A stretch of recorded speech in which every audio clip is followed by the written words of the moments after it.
जय हिंद मेरे प्यारे दोस्तों, मैं शुभम आप सबका स्वागत करता हूं पार्ट 2 ऑफ CSE 2021 का डिस्कशन। तो चलिए स्टार्ट करते हैं। आई होप आपने पार्ट फर्स्ट यहाँ पे देख लिया होगा और जो प्रोसेस है हमारा ऑफ सॉल्विंग क्वेश्चन उससे आप जो है यहाँ पे फैमिलियर हो चुके होंगे। तो चलिए अभी नेक्स्ट क्वेश्चन देखते हैं। R2 code of practice. देखिए कीवर्ड बेस्ड क्वेश्चन है। 2023 का पेपर हमने देखा, 2022 वाला देखा, और जो मास्टर वीडियो सेशन है उसमें मैंने आपको बताया था जब कीवर्ड बेस्ड क्वेश्चन आते हैं तो अगर हमें चलो उसका अगर मीनिंग पता है तो बहुत अच्छी बात है, और नहीं पता है तो क्या करना है, ये जो एब्रीवेटेड वर्ड्स है यहाँ पे ये हमें इन ऑप्शंस में ढूंढना है। जैसे कि हमने 2022 में देखा था पोलर कोड, और वहाँ पे बस एक ही ऑप्शन था जहाँ पे पोलर वर्ड था। अब ये कोई ऐसे ही रैंडमली मैंने कोई टेक्निक यहाँ पे नहीं बना दी कि नींद से उठा और बना दिया, नहीं। ये बेस ऑन 11,000 प्लस क्वेश्चंस जो है उनका जब मेटा एनालिसिस हम करते हैं तो कुछ फाइंडिंग्स यहाँ पे मिलती है जो कि एग्जामिनर का माइंडसेट हमें बताता है, जो कि यहाँ पे भर भर के अप्लाई होगा। तो चलिए देखिए यहाँ पे R2 कोड ऑफ प्रैक्टिस मतलब 2 बार यहाँ पे R है, ठीक है। अब डी पढ़ते हैं। Environmental impact assessment in the exploitation of natural resource, sustainable practice in the cultivation of agriculture crop in the degraded land. देखिए पॉजिटिव बात है, ये भी पॉजिटिव बात है। Ecological management of wetlands of international importance under Ramsar convention. देखिए ये option से ही डायरेक्टली क्वेश्चंस बनते हैं रैमसर कन्वेंशन के, और मैंने आपको बताया भी था वेटलैंड्स एक बहुत ही इंपॉर्टेंट थीम है। 2022 के प्री में वेटलैंड्स के ऊपर क्वेश्चन पूछ दिया था, 2023 के मेंस में नेशनल वेटलैंड डेवलपमेंट प्रोग्राम के ऊपर क्वेश्चन पूछ दिया। और ए ऑप्शन देखिए environmentally responsible practice in electronics recycling industry. अब देखिए यहाँ पे जब मैंने 2021 का पेपर दिया था तो रियल एग्जाम में मैंने इसी तरीके से सोचा था कि रिस्पॉन्सिबल रिसाइकलिंग, ये 2 R मुझे यहाँ पे देखने को मिल रहा है। इसी हिसाब से मैंने यहाँ पे आंसर जो है ए टिक किया था। यहाँ पे देखिए चारों स्टेटमेंट पॉजिटिव है, कोई भी यहाँ पे एब्सर्ड या वेग ऑप्शंस नहीं बनाया गया। जैसा कि हमने ग्रीन वॉशिंग में देखा था, वहाँ पे हमें बहुत सारे एक्सट्रीम वर्ड्स दिख रहे थे, बट एक जो हमारा ऑप्शन था जहाँ पे फाल्स इंटरप्रिटेशन देते हैं वो एक माइल्ड सा स्टेटमेंट वहाँ पे बन रहा था, ठीक है। और वही चीज़ देखिए R2, और यहाँ पे एक दूसरा लॉजिक हमारा अप्लाई हो रहा है, रिस्पॉन्सिबल रिसाइकलिंग। तो इस तरीके से जो मास्टर वीडियो सेशन में मैंने ट्रिक्स एंड ट्रैप्स आपको बताए हैं वो आपको अप्लाई करने पड़ेंगे खुद से, तब जाके 2024 या 25 का प्रीलिम्स आप दोगे तो आपको यहाँ पे हेल्प होगी। तो यहाँ पे आंसर क्या आएगा हमारा R2 code of practice constitute a tool available for promoting the adoption of, क्या एडॉप्ट करना है यहाँ पे, environmentally responsible practices in electronics and recycling industry. अभी थोड़ा R2 कोड ऑफ प्रैक्टिस ये क्या है इसके बारे में देख लेते हैं हम लोग। अब देखिए सबसे पहले ये पॉइंट आप नोट डाउन करिए कि ये किसने बनाया है, R2 कोड ऑफ प्रैक्टिस किसने बनाया। तो ये देखिए दोस्तों, एक NGO है, by an NGO, sustainable electronics recycling international, ये उसका पूरा नाम है। और देखिए यहाँ पे एक और जो ट्रिक मैं आपको बताना भूल गया था मास्टर वीडियो सेशन में, जब भी किसी नाम के पीछे इंटरनेशनल वर्ड लग जाता है, जब भी किसी नाम के पीछे इंटरनेशनल वर्ड यहाँ पे लग जाता है तो वो मोस्ट प्रोबेबली NGO ही होती है, जैसे कि एमनेस्टी इंटरनेशनल। उसके बाद देखिए यहाँ पे सस्टेनेबल इलेक्ट्रॉनिक रिसाइकलिंग इंटरनेशनल। ऐसी देखिए एक NGO है सर्वाइवल इंटरनेशनल, सर्वाइवल इंटरनेशनल। और दूसरी है यहाँ पे प्लान इंटरनेशनल। देखिए ये आपका होमवर्क है, प्लान इंटरनेशनल किस कंटेक्स्ट में काम करती है और सर्वाइवल इंटरनेशनल किस कंटेक्स्ट में काम करती है, किन के लिए काम करती है, ये आपको सर्च करके रखना है। मैं यहाँ पे बता सकता हूँ बट आप भी थोड़ा यहाँ पे सर्च करिए, थोड़ा इंटरेस्ट आपको भी आएगा, ठीक है। तो ये आपके लिए होमवर्क है बेसिकली, ठीक है। तो ये याद रखिए, सस्टेनेबल इलेक्ट्रॉनिक्स रिसाइकलिंग इंटरनेशनल नाम की NGO ने ये R2 कोड ऑफ प्रैक्टिस यहाँ पे शुरू किया है। बस इतना ही हमें इसके बारे में जानना है, बाकी अभी ये इसकी वेबसाइट पे जाके हम 50 चीज़ें यहाँ पे नहीं ढूंढेंगे, ठीक है। इतना याद रख लिया, बाकी ऑप्शन देख लीजिए, ये तो हम सबको पता है, ये हमारे वेटलैंड से रिलेटेड है, ओके। और ये रैमसर देखिए दोस्तों, ये शहर कौन से कंट्री का है, तो ये ईरान का एक शहर है, ओके। उसके बाद देखिए ये वाला जो स्टेटमेंट यहाँ पे मेंशन है, sustainable practice in the cultivation of agriculture crops in degraded lands. ऐसे देखिए ये एक बॉर्न चैलेंज जो कि न्यूज़ में आया था, आगे चल के देखिए क्वेश्चन बन सकता है कि व्हाट इज बॉर्न चैलेंज। तो ये देखिए लैंड डिग्रेडेशन न्यूट्रलिटी अचीव करने से रिलेटेड है ये बॉर्न चैलेंज। अब किसके द्वारा है ये, UNCCD, United Nation convention to combat desertification, ठीक है। इसका जो है जो मीटिंग हुई थी इंडिया में 2 साल पहले। और बाकी देखिए एनवायरमेंटल इम्पैक्ट असेसमेंट, ये हमारे शंकर IAS में हम पढ़ते हैं, मेंस में डायरेक्टली इसका एक टॉपिक भी अवेलेबल है, ठीक है। तो ये इतनी चीज़ें हमने यहाँ से देख लिया R2 कोड ऑफ प्रैक्टिस से रिलेटेड। उसी के साथ देखिए यहाँ पे एक एडिशनल इन्फॉर्मेशन और जो कि हम शंकर IAS में पढ़ते हैं, एक मॉन्ट्रियक्स रिकॉर्ड करके है, मॉन्ट्रियक्स रिकॉर्ड जो कि रैमसर कन्वेंशन से रिलेटेड है। यहाँ पे देखिए जो क्रिटिकली जो जिन्हें डेंजर होता है जिस वेटलैंड को, जो कि बहुत ज़्यादा इंपॉर्टेंट होते हैं, ठीक है। और यहाँ पे देखिए पोल्यूशन, ह्यूमन इंटरफेरेंस, डेवलपमेंट की वजह से जो है उनका हैबिटेट यहाँ पे डिस्ट्रॉय हो रहा है, तो वो उनको जो है यहाँ पे प्राइमरी लेवल पे मॉन्ट्रियक्स रिकॉर्ड में रखा जाता है। इंडिया में देखिए ऐसी 2 साइट है अभी प्रेजेंट में, एक है केवलादेव नेशनल पार्क जो कि राजस्थान में है, और दूसरा है लोकतक लेक, ठीक है। ये 2 चीज़ें जो है अभी मॉन्ट्रियक्स रिकॉर्ड में। पहले देखिए चिलिका लेक था, बट अभी वो यहाँ से निकाल दिया गया है, पहले था अभी नहीं है। तो ये 2 चीज़ें आप याद रखेंगे मॉन्ट्रियक्स रिकॉर्ड में कौन से जो हमारे वेटलैंड्स है, इस पे जो है डायरेक्टली क्वेश्चन भी बन सकता है। अगला देखिए क्वेश्चन नंबर 17 हम देखते हैं कि why there is a concern about copper smelting plants. देखिए 2022 में हमने गोल्ड माइनिंग से रिलेटेड देखा था, अब देखिए यहाँ पे कॉपर स्मेल्टिंग आ गया। ये देखिए ऐसे टॉपिक है जो हम नहीं पढ़ सकते, ओके, ये हम नहीं पढ़ सकते क्योंकि इतना डिटेल में जाना पॉसिबल है नहीं। अब देखिए यहाँ पे 3 स्टेटमेंट है, और ये भी एक ऐसा क्वेश्चन है, टफ क्वेश्चन मैं कहूँगा, जिसमें बहुत ज़्यादा वेरी हुआ था, जो कोचिंग के आंसर की थी प्लस जो भी एक्सपर्ट्स के व्यू थे, तो ये one of the googly type वाला क्वेश्चन मैं कहूँगा। थर्ड देखिए यहाँ पे, they may release the sulphur dioxide as a pollutant, they may release sulphur dioxide. अब देखिए सल्फर डाइऑक्साइड एक कॉमन सा पोल्यूटेंट है, it can be possible. Copper slag can cause leaching of some heavy metal into environment, देखिए some can, तो दो यहाँ पे जो है पॉसिबिलिटी वाले वर्ड है, तो ये भी सही हो सकता है। अब सारा डाउट यहाँ पे फर्स्ट पे आ गया, they may release the legal quantities of carbon monoxide into environment. अब यहाँ पे देखिए दोस्तों, अगर हम हमारी जो लॉजिकल एलिमिनेशन उन ट्रिक्स के सहारे जाए, तो मे वर्ड यहाँ पे है, ठीक है। अब देखिए यहाँ पे लीगल क्वांटिटीज़ यहाँ पे रिलीज होती है या नहीं है, इस पे डाउट था, कोई कह रहा था कि हाँ होती है, कोई कह रहा था नहीं होती है।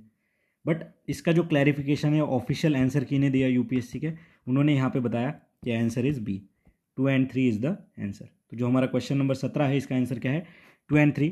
अब फर्स्ट में देखिए या तो हम इसे सही मानेंगे या तो गलत मानेंगे, but most of the aspirant ने यहाँ पे ऑल 3 मार्क किया था, बट यहाँ पे जो हमारा जो लॉजिक था यहाँ पे फेल कर गया। और मैंने पहले ही आपको बताया था कि 10 में से 8 बारी हमारी चीज़ ये फॉलो होगी।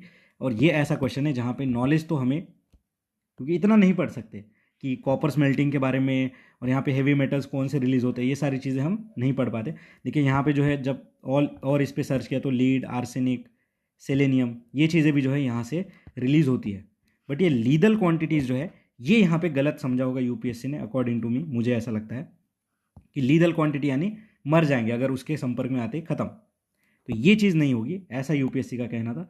अब आगे हमारे लिए यहाँ पे क्या लर्निंग है, अगर आगे चल के ऐसा कोई ऑप्शन बनता है कि लीगल क्वांटिटी रिलीज होती है, अब देखिए मे पॉसिबिलिटी है, बट यूपीएससी ने यहाँ पे क्या बोला कि लीगल क्वांटिटी की वजह से इसे हमने गलत माना होगा, इस तरीके से कुछ उन्होंने लॉजिक ढूंढा होगा। तो हमें आगे चल के अगर इस प्रकार से कोई भी स्टेटमेंट फ्रेम होता है तो उसके बारे में 1 से 2 बार यहाँ पे सोचना है कि क्या सच में यहाँ पे लीगल क्वांटिटी है या नहीं है, ठीक है। और हो सके तो उसे हम गलत मानेंगे, क्योंकि जो प्रेसिडेंस यूपीएससी जो सेट करता है ना, उसी को वो फॉलो करता है अगले साल के किसी भी क्वेश्चन के स्टेटमेंट बनाने में, ठीक है। तो ये टफ क्वेश्चन में कहूँगा ड्यू टू दिस कन्फ्यूजन, ठीक है। और ऐसे क्वेश्चन हर साल के प्रीलिम्स में होते हैं, 23 में भी है, 22 में भी थे, अब 24 वाला जब प्री होगा तब भी ऐसे 1-2 क्वेश्चन होंगे जिनमें ऑफिशियल आंसर के आने तक जो है हम डाउट में ही रहेंगे। उसके बाद अगला क्वेश्चन देखिए यहाँ पे, अब इसके बारे में ज़्यादा हमें डिटेल में नहीं जाना कि कॉपर स्मेल्टिंग प्लांट्स कहाँ कहाँ पे है और इससे कौन से पोल्यूटेंट्स निकल रहे, नहीं। देखिए क्वेश्चन नंबर 18 फर्नेस ऑयल के बारे में क्वेश्चन है। It is a product of oil refinery, देखिए एक सिंपल सा स्टेटमेंट है, furnace oil and oil refinery, some industry use it to generate power, it causes sulphur emission into environment. अब देखिए, अब यहाँ पे चलो हमारा लॉजिक नहीं लगा, इसलिए यहाँ पे भी आप जो है ज़्यादा ओवरथिंक नहीं करोगे कि यहाँ पे तो अब ये सल्फर एमिशन है या नहीं, हमें क्या पता, ठीक है। फिर भी देखिए जो एग्जामिनर का माइंडसेट है, देखिए some industry use it to generate power, some product of oil refinery. अब ऑयल रिफाइनरी यहाँ पे स्पेसिफाई तो नहीं किया इंडिया की ऑयल रिफाइनरी या वर्ल्ड की है, ठीक है। और इट कॉजेज सल्फर एमिशन, अब सल्फर एमिशन बहुत ज़्यादा कॉमन है, अगर लीथल की बात करता तो थोड़ा मुश्किल है, अगर लीथल की बात करता तो ऑयल फर्नेस ऑयल इस रिफाइनरी में लोग तो काम ही नहीं करते, सारे रोबोट्स वहाँ पे काम करते। तो इस तरीके से सोचिए, और भले ही ऊपर वाले क्वेश्चन में ऑल ऑफ द अबव मारने से हमारा गलत हो जाता है आंसर, बट यहाँ पे अगर हम ऑल ऑफ द अबव यहाँ पे टिक करेंगे तो ये हमारा सही होगा। और यही अप्रोच हमें फॉलो करना है, क्योंकि एक सिंपल चीज़ आप याद रखिए कि पेपर में हमें 100 में से 100 नहीं सही करने हैं। अब यहाँ पे इंटरलिंकेजेस देखिए, थर्ड स्टेटमेंट पढ़िए, causes release of sulphur dioxide as a pollutant, और यहाँ पे देखिए causes sulphur emission into environment, कितनी सिमिलैरिटी यहाँ पे दिख रही है स्टेटमेंट में। तो मैंने आपको बताया भी था कि एक से दूसरा स्टेटमेंट यहाँ पे कनेक्ट होता है। 2019 में भी हम देखेंगे, 2022 में भी ऐसा स्टेटमेंट जो है इंटरकनेक्टेड हमें मिले थे। तो यहाँ पे आंसर क्या होगा हमारा? D is the answer of this question. अगला देखिए, नेक्स्ट हमारा जो है 29 नंबर का क्वेश्चन ब्लू कार्बन के बारे में। ब्लू कार्बन डायरेक्टली देखिए शंकर आईएएस से क्वेश्चन आया है, ठीक है। डी से पढ़ते हैं, कार्बन प्रेजेंट इन एटमोस्फियर। उसके बाद क्या कह रहा है? Carbon content in petroleum and natural gas. फिर एक carbon sequestered in the forest and biomass and agriculture soil. देखिए कार्बन सिक्वेस्ट्रेशन 2022 प्रीलिम्स में आया था, सॉरी 2023 वाले प्रीलिम्स में आया था। ये 3 स्टेटमेंट थे यहाँ पे कि फाइनली ग्राइंड जो रॉक फॉस्फेट है यहाँ पे हम अप्लाई कर देंगे। फिर देखिए सबटेरेनियन माइंस में जो है यहाँ पे कार्बन को कैप्चर कर लेंगे, देखिए कार्बन सिक्वेस्ट्रेशन। फिर देखिए carbon captured by oceans and coastal ecosystem. तो यहाँ पे अगर हम देखेंगे दोस्तों, तो जो हमारा आंसर बनेगा वो है ए। इजी कैटेगरी का क्वेश्चन मैं कहूँगा with in a second solve हो जाना चाहिए। ब्लू कार्बन क्या है? जो कि कोस्टल इकोसिस्टम में यहाँ पे जो है हमारे स्टोर रहेगा। देखिए ओशन, ठीक है, ब्लू वाटर भी हम कहते हैं। तो इस तरीके से भी जो है हम यहाँ पे आंसर तक पहुँच सकते थे। अब देखिए जो बायोमास एंड फॉरेस्ट में, अब देखिए ऑप्शंस को देख लीजिए, इसे क्या कहते हैं दोस्तों? इसे ग्रीन कार्बन हम कहते हैं, ठीक है, इसे ग्रीन कार्बन हम कहते हैं। अब देखिए जो carbon petroleum and natural gas में, तो इसे क्या कहते हैं? तो इसे ब्लैक कार्बन हम कहते हैं दोस्तों, ब्लैक कार्बन, ठीक है। तो इस तरीके से जो है आप यहाँ पे याद रखेंगे। और एक एक्स्ट्रा होता है ब्राउन कार्बन, जो कि ऑर्गेनिक मैटर जो होते हैं हमारे, ऑर्गेनिक मैटर जैसे कि पत्ते हो गए, पेड़ के पत्ते सूखे हुए, इन्हें जलाने से जो यहाँ पे जो एमिशन होता है वो मतलब यहाँ पे ब्राउन कार्बन होता है। Smoke release by combustion of organic matter is brown carbon. तो blue carbon, green carbon, black carbon, brown carbon हमने देख लिया। और हमारा आंसर क्या था यहाँ पे? ए। तो इतना देखिए हमें यहाँ से सॉल्व करना था और डायरेक्टली शंकर आईएएस से जो है क्वेश्चन सॉल्व हो जाता। उसके बाद देखिए दोस्तों क्वेश्चन नंबर 30, सॉरी 30 नहीं, question number 20। Which one of the following is most likely to be found surviving on a surface without soil. देखिए डायरेक्टली एनसीईआरटी से क्वेश्चन है। अब यहाँ पे देखिए कैसे मल्टीपल एस्पेक्ट से हम क्वेश्चन को सॉल्व कर सकते थे वो देखते हैं। 4 ऑप्शन है, fern, lichen, moss and mushroom. Option देखिए 1 4 2 2 3 एंड 1 3 4, मतलब एटलीस्ट एक सही है और एटमैक्स 3 सही है। अब चलिए यहाँ पे देखिए, अगर आपने एनसीईआरटी पढ़ रखी है जो ज्योग्राफी वाली है, या फिर आपने एनवायरनमेंट का शंकर आईएएस अगर पढ़ रखा है, और अगर आपने पीवाईक्यूज भी अगर पहले सॉल्व कर रखे हैं प्रीवियस ईयर वाले, तो यहाँ पे एक ऑप्शन तो आप यहाँ पे जो है सही ढूंढ ही लोगे, ठीक है, कि विदाउट सॉइल कौन यहाँ पे रह सकता है, ठीक है। तो यहाँ पे देखिए दोस्तों लाइकेन जो है, लाइकेन ये हमें पढ़ाया भी जाता है, आपको पढ़ाया भी होगा, एनसीईआरटी में पढ़ा होगा। ये देखिए दोस्तों विदाउट सॉइल यहाँ पे रह लेते हैं, ठीक है। ये जो है बेयर रॉक्स के ऊपर जो है अपना सारा जो है लाइफ यहाँ पे कंटिन्यू करते हैं लाइकेंस। तो इतना पता हो अगर आपको होगा तो यहाँ पे ऑप्शन देखिए। अब ऑप्शन देखिए, एक पता है, 4 में से एक ही पता है। क्वेश्चन टफ है बट हमें इस तरीके से स्मार्ट तरीके से सोचना है। देखिए ये वाला चला गया, ये वाला चला गया, बचे 2 ऑप्शन 2 3 एंड 2। मतलब यहाँ से सीधा एग्जामिनर ने हमें क्या बोल दिया, बेटा ये भी गलत है, ये भी गलत है। अब तुम्हें अपना सारा दिमाग जो लगाना है वो है मॉस के ऊपर, ठीक है। अब यहाँ पे एक क्वेश्चन थोड़ा टफ हो जाता है कि आपको मॉस पता है विदाउट सॉइल है या नहीं है, ठीक है, क्योंकि ऑप्शन दोनों है, 2 भी है एंड 2 एंड 3 भी है। तो यहाँ पे देखिए दोस्तों थोड़ा टफ बन जाता है, बट 50-50 तक हम यहाँ पे जो है इस क्वेश्चन में भी पहुँच गए थे, ठीक है। यहाँ पे जो है हम इस क्वेश्चन में भी पहुँच गए थे। अब देखिए यहाँ पे आंसर क्या है दोस्तों, यहाँ पे आंसर आ जाएगा हमारा 2 एंड 3 इज द करेक्ट, ठीक है, 2 एंड 3 इज द करेक्ट। अब यहाँ पे भी देखिए एक जनरल ऑब्जर्वेशन जो मैंने देखा है, अगर ऐसे 4 स्टेटमेंट है, इनमें से अगर हमने एक सही पकड़ लिया फिर एक गलत देख लिया, और यहाँ पे अगर 2 ऑप्शन हमारे एलिमिनेट हो गए, ठीक है, 2 ऑप्शन अगर हमारे एलिमिनेट हो गए और 2 एंड 3 अगर बचता है, तो जो ज़्यादा ऑप्शन जिसमें हो गए ना उसे हमें सिलेक्ट करना चाहिए। ये मैं एक जनरल ऑब्जर्वेशन बता रहा हूँ, ये यहाँ पे ऐसा नहीं कि इसी को हमें मानना है, बट मैं बता रहा हूँ कि अगर 2 एंड 3 में अगर हमें सोचना है तो इस तरीके से हम सोच सकते हैं, जहाँ पे हम जो है कोई भी नॉलेज अप्लाई नहीं कर पा रहे हैं, ठीक है, हमें कुछ पता ही नहीं है उसके आगे इस क्वेश्चन में क्या चीज़ें हो सकती है, ठीक है। तो इसलिए मैं आपको यहाँ पे ये वाला जो है सिस्टम यहाँ पे बता रहा हूँ। तो यहाँ पे 2 एंड 3 हमने मार्क किया। अब थोड़ा देखिए मशरूम, याद करिए मशरूम कहाँ कहाँ आया था मशरूम, 2022 वाला गुची वाला क्वेश्चन याद करिए, 2023 वाला याद करिए, वो सम मशरूम है एंटीबैक्टीरियल प्रॉपर्टी, फिर वो 2 3 4 स्टेटमेंट थे उसमें सम करके, देखिए मशरूम, ठीक है। और देखिए मशरूम के लिए देखिए हमें सॉइल की ज़रूरत होती है, मॉसेस देखिए दोस्तों, मॉसेस, ये देखिए स्पोर्स जो होते हैं ना, स्पोर्स से प्रोपोगेशन होता है इसका, ठीक है। और उसके बाद देखिए यहाँ पे अगर हम और देखेंगे मॉसेस के बारे में, तो ये नॉन वस्कुलर प्लांट्स होते हैं, ठीक है, नॉन वस्कुलर प्लांट्स होते हैं, ठीक है। अब लाइकेन देखिए दोस्तों, ये सिम्बायोटिक एसोसिएशन होता है, सिम्बायोटिक एसोसिएशन होता है लाइकेन। किस किस का सिम्बायोटिक एसोसिएशन होता है? अलगी प्लस फंजाई का, ठीक है। तो ये सिम्बायोटिक एसोसिएशन याद रखिए। और फर्न क्या है दोस्तों? तो ये कुछ वास्कुलर प्लांट्स होते हैं, ठीक है, वास्कुलर प्लांट्स होते हैं जो कि पॉट में हम इसे कल्टिवेट करते हैं। अब देखिए जब रियल एग्जाम में मैंने ये पेपर देखा था तो मैंने किस तरीके से सोचा, देखिए लाइकेंस एंड मॉसेस ये जो है टुंड्रा रीजन में जो है हमारे ज़्यादातर पाए जाते हैं, और टुंड्रा रीजन में यहाँ पे सॉइल मिलना थोड़ा मुश्किल है, ठीक है। तो इस तरीके से मैंने सोचा कि लाइकेंस एंड मॉसेस जो है यहाँ पे आंसर हो सकता है, ठीक है। तो ये हमने यहाँ पे देखा answer 2 and 3 is the correct. बाकी देखिए ये क्वेश्चन मोस्ट एक्सपेक्टेड है, मोस्ट एक्सपेक्टेड नहीं मतलब एक्सेप्शन है, क्योंकि इतना डिटेल में हम नहीं पढ़ते। बट यहाँ पे जो एनसीईआरटी, ठीक है, जो lichens and moss tundra region में है इस तरीके से, और देखिए सरफेस विदाउट रॉक, यहाँ पे लाइकेन मार के हम 2 ऑप्शन तक पहुँच सकते थे। तो इसी तरीके से जुगाड़ लगा के जो है हम इन क्वेश्चंस को सॉल्व कर सकते थे, ठीक है। उसके बाद नेक्स्ट देखते हैं हम लोग, ओके। बाकी देखिए इसके बारे में इतना ही, अब ज़्यादा इसमें आगे हमें अंदर जाके नहीं पढ़ना है। नेक्स्ट क्वेश्चन देखिए, विच one of the following is use for preparing the natural mosquito repellent.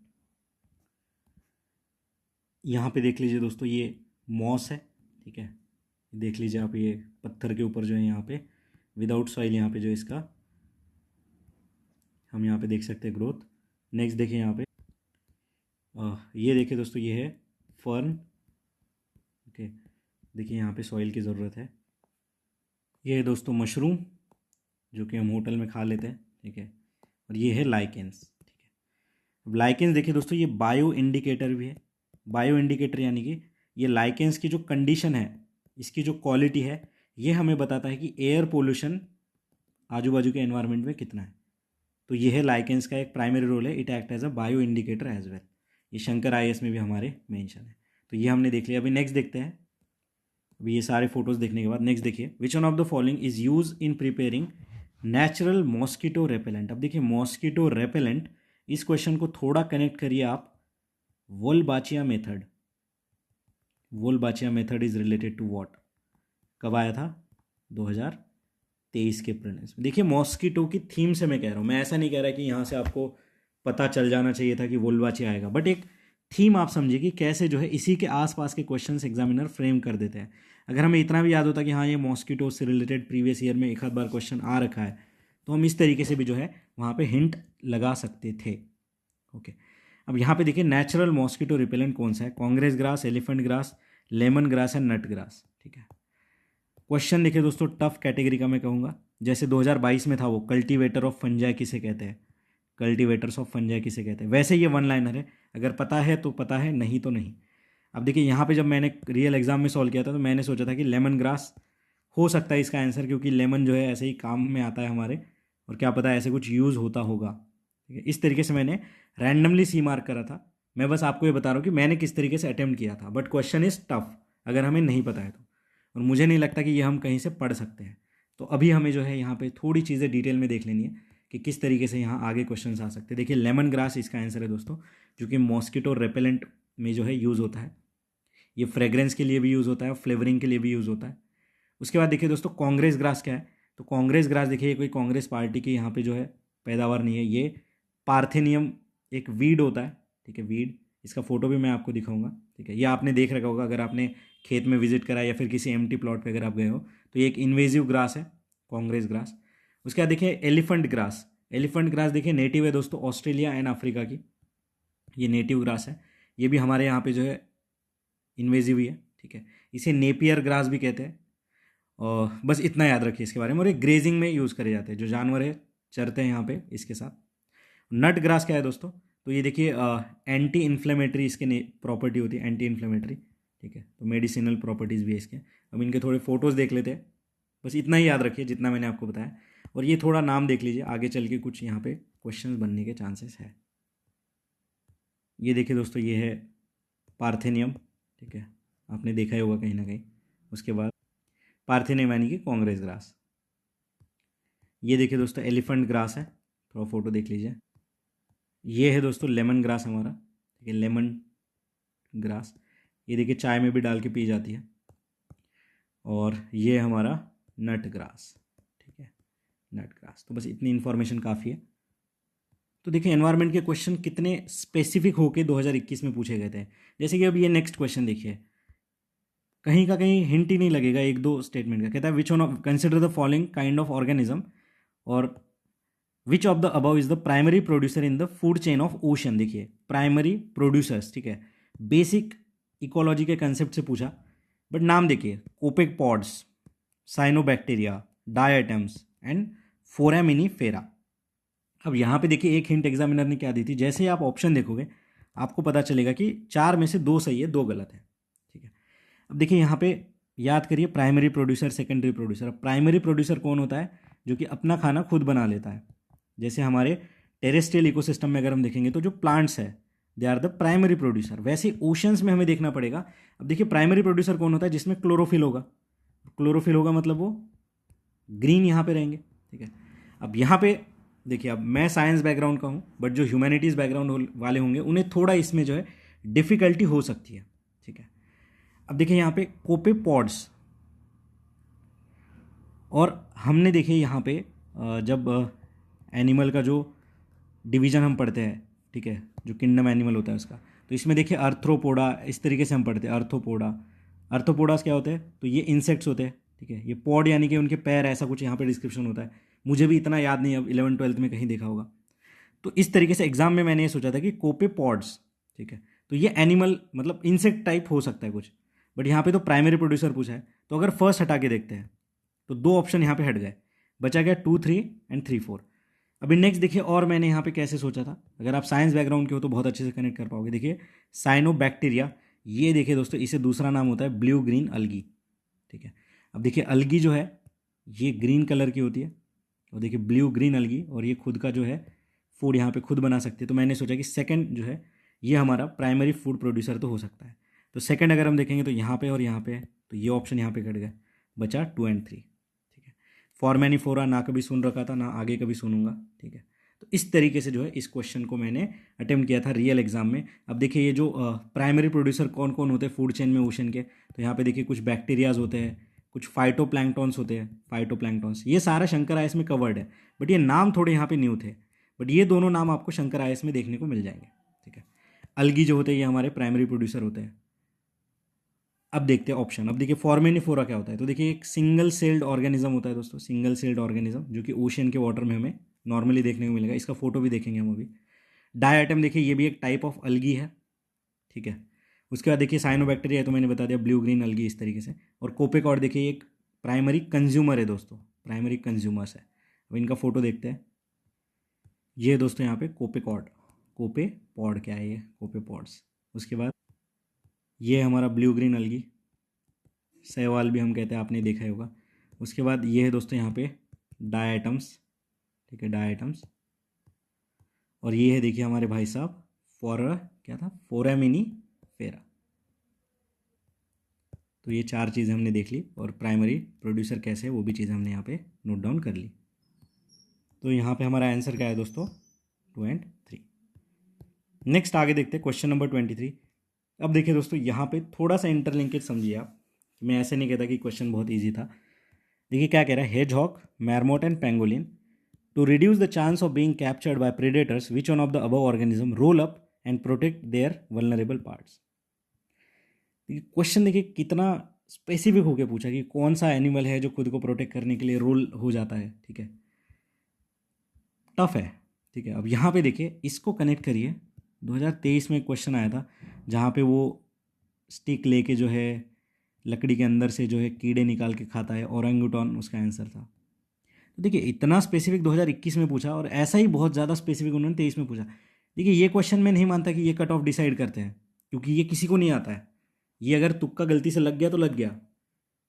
Cut off हमेशा ईजी क्वेश्चन आप कितने सही कर रहे हो, और ऐसे कितने क्वेश्चन जहाँ पे लॉजिक अप्लाई हो रहा है वो आप सही कर रहे हो, इससे डिसाइड हो जाता है। बट ये क्वेश्चन ऐसे होते हैं जहाँ पे वो बस चेक करना चाह रहे हैं कि आप यहाँ पे कितना शॉक वैल्यू में जा रहे हो, कि आप इस क्वेश्चन को देख के डर रहे हो या फिर हाँ इसको साइड में छोड़ के इसको छोड़ के बाकी सारे अटेम्प्ट कर रहे हो, ठीक है। अब देखिए इसको मैं बस ये कनेक्शन आपको बताना चाह रहा था कि देखिए इस तरीके से जो है इतना स्पेसिफिक जाके भी ये पूछ रहे हैं। इन क्वेश्चंस का हमें टेंशन नहीं लेना है। 24 में ऐसा कोई और एक जानवर ले आएंगे उसके बारे में पूछ देंगे, तो हम ऐसे थोड़ी हर जानवर का भाई पीएचडी करते रह जाएंगे, नहीं। अब देखिए यहाँ पे जो हमारा आंसर है दोस्तों वो है पेंगोलिन एंड हेजहॉग। ये जो दो जानवर है यहाँ पे ये रोल डाउन कर लेते हैं, यहाँ पे आंसर है 1 and 3। कोई लॉजिक नहीं, कुछ नहीं। पेंगोलिन का तो भी आप पढ़ सकते हो क्योंकि ये करंट अफेयर में आया था, ठीक है। बट हेजहॉग एंड मैरमॉट नहीं, ये एक्सपेक्ट नहीं करता मैं। अब इनके बारे में थोड़ा देख लीजिए। ये देखिए दोस्तों, ये है भाई साहब, ये इनका मुंह है, ये है हेजहॉग, ठीक है, ये है हेजहॉग। ये देखिए लीस्ट कंसर्न है IUCN की लिस्ट में, और जब भी कोई प्रेडेटर आ जाता है तो इस तरीके से ये अपने कांटे यहाँ पे निकाल लेते हैं, ठीक है। उसके बाद देखिए यहाँ पे दूसरे जो भाई साहब है ये है मैरमॉट, ठीक है, मैरमॉट। और ये देखिए हिमालयन मैरमॉट जो है ये भी एक इनकी स्पीशीज़ है, ठीक है। ये नॉर्थ अमेरिका एंड यूरेशिया में पाए जाते हैं। मत लिखिए इतना क्योंकि आगे चल के इतना डिटेल में क्वेश्चन नहीं आएगा। ये देखिए ये है भाई साहब पेंगोलिन, ठीक है, पेंगोलिन। तो इस तरीके से रोल डाउन कर लेते हैं खुद को, ठीक है। और ये देखिए vulnerable to critically endangered category में आते हैं।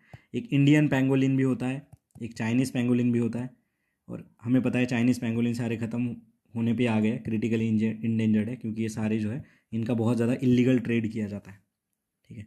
It is the most traffic mammal in the world. याद रखिए ये जो है पेंगोलिन मैमल है। आगे चल के क्वेश्चन भी आ सकता है कि इसमें से मैमल कौन सा है, तो पेंगोलिन याद रखिए कि it is a mammal, okay. तो इतना ही याद रखना है इसके बारे में हमें। और हमारा आंसर क्या था यहाँ पे 1 and 3, ठीक है।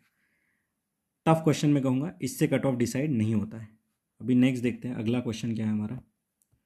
ओके देखिए ये जब ऐसे बड़े क्वेश्चन आपको दिखे ना तो थोड़ा मुस्कुराइए क्योंकि आप जो है लखनऊ में नहीं है आप यहाँ पे घर पे बैठ के अपना जो है क्वेश्चन पेपर सॉल्व कर रहे हैं। 5 यहाँ पे देखिए सबसे पहले ऑप्शन देख लीजिए 1 to 4, 1 3 5, 3 4 and 2 5। मतलब जो हमारा एक है कि 1 2 3 4 5 तो सही हो ही नहीं सकता, ये तो ऑप्शन में भी नहीं दिया है। एट मैक्स 3 सही है और एटलीस्ट 2 सही है, मतलब इनमें से 2 गलत है या तो 3 गलत है। अब सबसे पहले सबसे सही कौन सा है और सबसे गलत कौन सा लग रहा है ढूंढते हैं। कहता 5th, India is one of the signatory of its at time of its inception. देखिए वन ऑफ द, हमारा जो मास्टर वीडियो सेशन में हमने देखा भी था। फिर देखिए it is endorse by government, big companies and indigenous communities. देखिए पॉजिटिव बात कर रहे हैं, पब्लिक पार्टिसिपेशन के एंडोर्समेंट की बात कर रहे हैं, ना कि मैंडेटरी होने की बात कर रहे हैं। It is legally binding. जैसे ये पढ़ोगे ना आप, आपके यहाँ पे जो है ना अलर्टनेस आ जानी चाहिए, लीगली बाइंडिंग, ठीक है, डाउटफुल है। सेकेंड देखिए it endorses global timeline to end the loss of forest. देखिए एंडोर्सेस, एंडोर्सेस क्या कह रहा है, एक ग्लोबल टाइमलाइन दी है to end the loss of forest. कोई यहाँ पे ईयर नहीं दिया है, कोई यहाँ पे परसेंटेज में टारगेट नहीं दिया, सिंपली बोल दिया है कि हाँ ये एंडोर्स करता है भाई कि हम जो फॉरेस्ट का खत्म होना है उसको कम करेंगे। फर्स्ट क्या कह रहा है, it was the first endorse at United Nation climate summit in 2014। अब देखिए यहाँ पे जितने भी मास्टर वीडियो सेशंस में हमने पढ़े थे ना चीज़ें, सारे अप्लाई हो रही है। देखिए कौन सी अप्लाई हो रही है। अगर हम देखेंगे फर्स्ट समिट की बात कर रहे हैं तो ये गलत हो सकता है, जैसे ही ये हम गलत समझेंगे तो हम 3 4 and 2 5 के साथ जाएंगे। लीगली बाइंडिंग अगर हम गलत समझेंगे तो थर्ड यहाँ पे गए, यहाँ पे गया, बचा क्या हमारे पास 1 to 4 and 2 5, ठीक है। India is one of the signatory, इसे अगर हम सही मानेंगे तो हमारे पास बचा 5 5 वाले ऑप्शन बी और डी। अब कैसे हमें देखना है, ठीक है, फर्स्ट वाला हमने देख लिया, लीगली बाइंडिंग वाला देख लिया, वन ऑफ द सिग्नेटरी वाला देख लिया। अब ये अगर हम गलत मानते हैं हम, ठीक है, स्पेसिफिकली अगर हम देखेंगे तो इन्हें हम गलत मानते हैं। अब यहाँ पे देखिए चलो गलत में तो हमें बहुत सारे ऑप्शंस मिल रहे हैं। अभी यहाँ पे मुझे बताइए सबसे ज़्यादा सही कौन सा लग रहा है। अगर यहाँ पे देखेंगे सबसे ज़्यादा सही कौन सा लग रहा है तो देखिए मेरे हिसाब से अगर हम देखेंगे तो देखिए फोर्थ वाला, it is endorse bye government, big companies and indigenous community. यहाँ पे कोई भी एक्सेप्शंस की बात नहीं है, कोई भी डेटा नहीं है, कोई भी फैक्ट नहीं। देखिए यहाँ पे भी एक डेट दे रखी है, फर्स्ट लिखा हुआ है, यहाँ लीगली बाइंडिंग है, ठीक है, वन ऑफ द सिग्नेटरी है एट इट्स इंसेप्शन, मतलब फर्स्ट ओरिजिनल जब ये आया था तब। बट फोर्थ स्टेटमेंट मुझे लग रहा है कि इसमें तो मुझे कोई ज़्यादा डाउट है नहीं, ठीक है। और अगर हम इस हिसाब से देखेंगे तो 4 4 यहाँ पे देखिए 1 2 का 4, 3 and 4 यहाँ पे आ गया, ठीक है, 3 and 4 यहाँ पे हमारा आ गया। अब देखिए दोस्तों, अब देखिए अब क्या, अब मज़ा आएगा। देखिए 1 2 का 4 and 3 4, अब लगाइए हमारा जो मास्टर वीडियो सेशन है उसे लीगली बाइंडिंग होना बहुत ज़्यादा डिफिकल्ट है। तो अगर इससे हम देखेंगे तो ये हट गया, ये भी हट गया, बचा था कि हमारे पास 3 4 एंड 1 2 का 4, यहाँ पे आंसर आ गया 1 2 का 4। ठीक है, अब यहाँ पे देखिए आप डाउट में आ सकते हो। डाउट में कैसे आ सकते हो? आप सीधा सीधा इसे गलत मान लोगे, ठीक है, या फिर आप इसे गलत मान लोगे। चलो आपने अगर मोस्ट ऑब्वियस देखा, थर्ड को अगर आप गलत मान लोगे तो आपके दो ऑप्शन उड़ गए। फिर बचा देखिए 1 2 का 4 एंड 2 5। ठीक है, 1 2 का 4 2 5। तो इसमें देखिए सेकेंड स्टेटमेंट हमारा कॉमन आ रहा है, सेकेंड स्टेटमेंट हमारा कॉमन आ रहा है। अब सारा खेल बचा 1 4 एंड 5 पे। 5 क्या कह रहा है? India is was one of the signatory at its inception. और 1 एंड 4 क्या कह रहा है? It is endorse bye government, big company and indigenous community. जब भी ऐसा कोई स्टेटमेंट देखे ना, अब देखिए याद करिए इसे, जो हमने देखा था EP 100 वाला क्वेश्चन, कनेक्ट करिए। ठीक है, आंसर से मतलब मत रखिए, बट अलग अलग डायमेंशन से कैसे मैं सोच के आपको बता रहा हूँ, इससे कनेक्ट करिए। EP 100 वाला क्वेश्चन देखा था, वहां पे उन्होंने कहा था कि some Indian companies are part of it, some Indian companies. यहाँ पे भी क्या कह रहे हैं कि हाँ गवर्नमेंट, बिग कंपनी, इन्होंने इसे जो है एंडोर्स किया है। तो यहाँ पे अगर हम पॉसिबिलिटी कर्व पे अगर जाए तो India was one of the signatory. ठीक है, वन ऑफ द है, बट ये एक फैक्ट हमें लग रहा है थोड़ा सा, एज कंपेयर टू ये कि एक प्लेन स्टेटमेंट लग रहा है, एक इंक्लूसिव वाला स्टेटमेंट सा लग रहा है। तो इस तरीके से यहाँ पे जो 4 के सही होने के चांसेस ज़्यादा है एज कंपेयर टू 5। यहाँ पे 1 2 का 4 के साथ हमें जाना चाहिए था। ये मैं मेथड आपको बता रहा हूँ जो कि रियल एग्जाम में आपको हेल्प करेगी। देखिए क्वेश्चन सही आएगा गलत आएगा वो आगे की बात है, बट जो वे ऑफ थिंकिंग है, आप कोई भी वेबसाइट उठाओगे आपको इसका आंसर मिल जाएगा, 1 2 4 इज द आंसर। बट ये स्टेटमेंट्स को कैसे डिकोड करना है, कैसे कन्फ्लिक्टिंग अगर हमारे यहाँ पे बन रहे हैं, जैसे लीगली बाइंडिंग, यहाँ पे one of the first summit, तो इन्हें हमें कैसे टैकल करना है वो मैं आपको यहाँ पे सिखा रहा हूँ। ये प्रोसेस ज़रूरी है, आंसर जानना ही सेकेंडरी, क्योंकि आगे ऐसा क्वेश्चन रिपीट होगा मुश्किल है, बट इस थीम पे कुछ ना कुछ आ सकता है, इस थीम पे कुछ ना कुछ जो है आ सकता है। तो देखिए ये जो हम पढ़ रहे थे ये क्या था दोस्तों? New York declaration on forest, New York declaration on forest. अब यहाँ पे देखिए दोस्तों, ये जो फिफ्थ वाला स्टेटमेंट है ये गलत है, India is not a signatory. ठीक है, उसके बाद देखिए ये वाला सही है हमारा, लीगली बाइंडिंग नहीं है दोस्तों, ये वॉलेंट्री है, तो ये आप नोट डाउन कर लीजिए। बाकी फर्स्ट एंड सेकंड स्टेटमेंट सही है। अब इसके बारे में थोड़ा देख लेते हैं।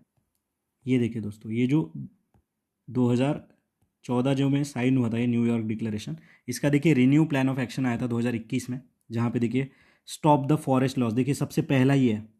फिर देखिए एग्रीकल्चर डिफॉरेस्टेशन, इनसे हमें जो है लड़ना है।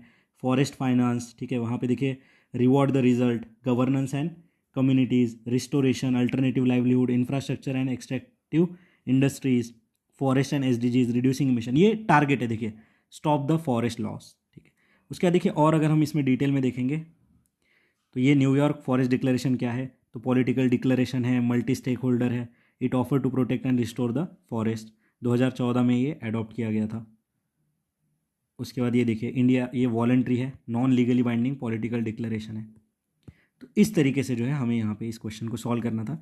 बाकी ज़्यादा इसमें डिटेल में जाने की मुझे नहीं लगता कोई आवश्यकता है, बट आप यहाँ पे पढ़ सकते हो, जितना मैंने बताया उतना भी याद रख लोगे तो मोर देन इनफ है। तो आई होप इस क्वेश्चन को 360 डिग्री में हमने समझ लिया। उसके बाद देखिए क्वेश्चन नंबर 25, ये भी वन ऑफ द ज़्यादा कॉन्ट्रोवर्शियल वाला क्वेश्चन मैं कहूँगा।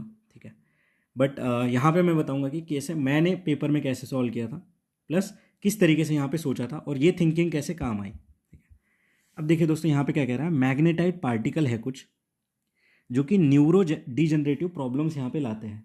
ठीक है, न्यूरो डिजनरेटिव प्रॉब्लम्स यहाँ पे लाते हैं एज ए एनवायरमेंटल पोल्यूटेंट, मतलब ये निगेटिव बात हो रही है। तो ये एनवायरमेंटल पोल्यूटेंट कहाँ से आते हैं? ऑप्शन मैंने देखा, अच्छा पाँचों के 5 दे रखे, एटलीस्ट 3 दे रखे, एट मैक्स 5 है, 5 ऑप्शन है। फिफ्थ से मैंने पढ़ना चालू किया, देखिए magnetite particle, neuro generative problem हो रहे हैं, टेलीफोन लाइन्स, ठीक है, फिर पावर प्लांट्स, ओके, फिर मैंने देखा microwave stove with in home, फिर मैंने देखा इंजन ऑफ मोटर व्हीकल, ठीक है, इंजन ऑफ मोटर व्हीकल, और फिर देखिए ब्रेक्स ऑफ मोटर व्हीकल। ठीक है, ब्रेक्स ऑफ मोटर व्हीकल। अब समझिए इस चीज़ को, ठीक है, यहाँ पे समझिए। हम जब 2020 का पेपर देखेंगे ना दोस्तों, तो वहाँ पे एक ऐसा ही रोड कंस्ट्रक्शन से रिलेटेड एक क्वेश्चन आया था एनवायरनमेंट वाले सेक्शन में, और बोला था कि इको फ्रेंडली कौन सी टेक्नोलॉजी है अभी रिसेंट में रोड बनाने के लिए। ठीक है, और वहाँ पे 2 ऑप्शन थे, एक था हॉट बेड मिक्सचर और एक था कोल्ड बेड मिक्सचर, इस तरीके से कुछ ऑप्शंस थे, हॉट एंड कोल्ड ऐसे दोनों दे रखे थे। ठीक है, वैसे ही देखिए यहाँ पे क्या कह रहा है, brakes of motor vehicle, engines of motor vehicle. यहाँ पे देखिए ये कॉन्ट्रास्ट कर रहे थे हॉट एंड कोल्ड, बट यहाँ पे देखिए ब्रेक से अगर हो रहा है तो इंजन से भी हो ही सकता है, ब्रेक से अगर हो रहा है तो इंजन से हो सकता है, एक ही साथ तो होते ही है।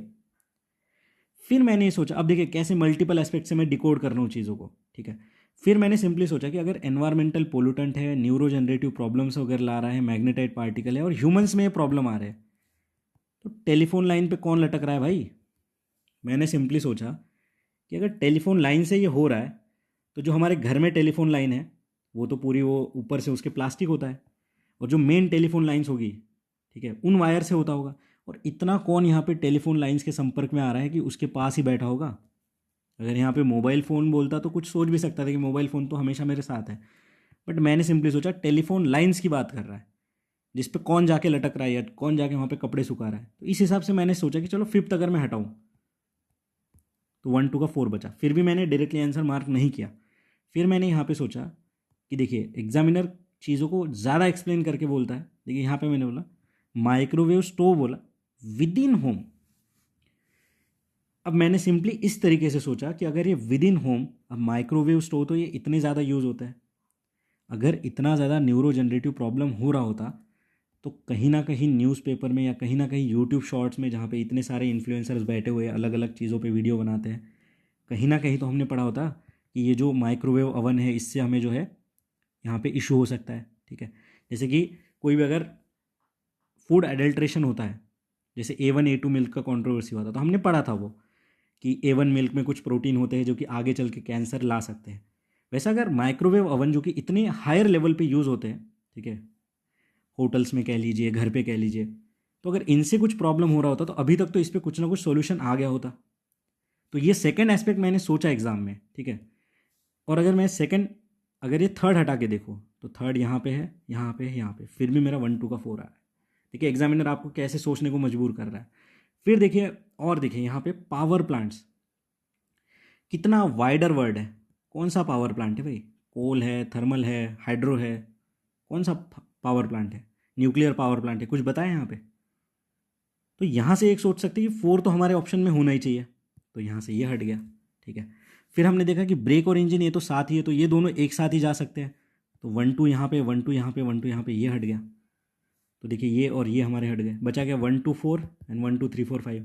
और ये हमारे दो यहाँ पे जो है हमने यहाँ पे जो है एक्सेप्शन ढूंढे थे कि ये तो साथ में जा ही नहीं सकते। तो अब देख रहे हो, देखिए आंसर इसका 1 2 4 है, ठीक है, बट मैं आपको बता रहा हूँ कि किस तरीके से सोचना था। अब देखिए, अब जब इसकी ऑफिशियल आंसर की नहीं आई थी तो मोस्ट ऑफ द कोचिंग वालों ने यहाँ पे डी आंसर दिया था। मैं ये नहीं कहता कि वो गलत है, उनका कोई अलग सोर्स रहा होगा, ठीक है, बट यूपीएससी ने जब अपनी ऑफिशियल की थी तो यहाँ पे 1 2 का 4 उन्होंने आंसर दिया, ठीक है। जो क्वेश्चन नंबर 25 है उसका आंसर बी दिया। तो मैं आपको बता रहा हूँ कि मैंने इस तरीके से सोचा था, और इस थिंकिंग को आपको डेवलप करना है, इससे आपको हेल्प होगा। मैं ये नहीं कहता कि मैं तो बहुत सर्वश्रेष्ठ हूँ, मैंने इस तरीके से सोचा, नहीं। आप इस तरीके से देखिए कि ब्रेक्स और इंजन साथ में जा सकते हैं, पावर प्लांट बहुत ज़्यादा वाइडर है, ठीक है, विद इन होम ये इतना डिटेल क्यों बता रहा है, और टेलीफोन लाइंस के संपर्क में हम कहाँ आ रहे हैं। अब पावर प्लांट आप कहोगे कि इसके संपर्क में हम कहाँ आ रहे हैं, देखिए पावर प्लांट से एमिशन होता है, ठीक है, एमिशन होता है, और एमिशन जब होता है तो आसपास में जो यहाँ पे हैबिटेट होता है उन पे इम्पैक्ट होगा। टेलीफोन लाइन से कौन सा इमिशन हो रहा है, और टेलीफोन लाइंस को जाके अगर हम घिसेंगे हमारा बॉडी, तभी तो वो हमारे कांटेक्ट में आ रहा है। तो इस तरीके से भी आप यहाँ पे सोच सकते हो, और यहाँ पे आंसर क्या जाएगा हमारा 1 2 का 4, ठीक है। ऑफिशियल आंसर की अकॉर्डिंग 1 2 का 4 है। बाकी देखिए सबने डी बोला था, ठीक है, बट यहाँ पे इस तरीके से हमें सोचना था कि ये क्यों ऐसे बनाया है क्वेश्चन। और मैग्नेटाइट पार्टिकल नहीं पढ़ते यार हम लोग, ये जितने एनवायरनमेंट के क्वेश्चन देखे ना, न्यूयॉर्क फॉरेस्ट डिक्लेरेशन हो गया, हेजहॉग वाला हो गया, उसके बाद वो डायटम्स वाला हो गया, लाइकेंस वाला हो गया, तो ये क्वेश्चंस नहीं पढ़ते हम लोग, इतना नहीं पढ़ा जाता है, ओके। बट किस तरीके से सॉल्व होगा ये हमें यहाँ पे देखना है, और यही एग्जामिनर चेक करेगा अगले साल वाले पेपर में, ठीक है। तो इस तरीके से देखिए हमें यहाँ पे आंसर तक पहुँचना था। अभी जो नेक्स्ट वीडियो आएगा दोस्तों उसमें हम अगले क्वेश्चन यहाँ पे देखते हैं। धन्यवाद।